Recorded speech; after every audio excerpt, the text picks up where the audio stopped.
गोंदियातील अतिदुर्गम असलेल्या सालेकसा तालुक्याची लाईफलाईन समजल्या जाणाऱ्या आमगाव सालेकसा दरेकसा राज्यमार्ग पूर्णपणे खड्डेमय झालाय।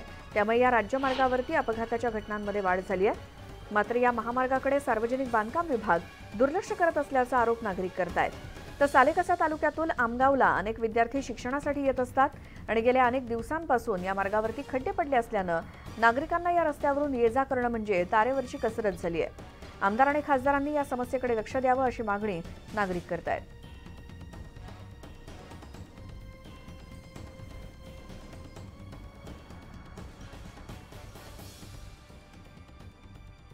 हा रोड मी पाहतो मुख्यतः 3 वर्ष झाले आहेत। ह्या रोडला 3 वर्षात कमीत कमी 7-8 वेळा ह्या रोडाचं काम चाललंय। फक्त रिपेअरिंग होते जात आम्ही दर महिन्याला कमीत कमी 10 ते 20 वेळा ह्या रस्त्याने जात असतो।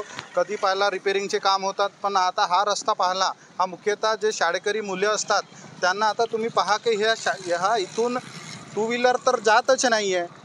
आणि जेव्हा शाळेचे मुले जात असतील तेव्हा त्यांच्यावर किचड होते, कितीतरी मुले इकडे तिकडे पडत असतात।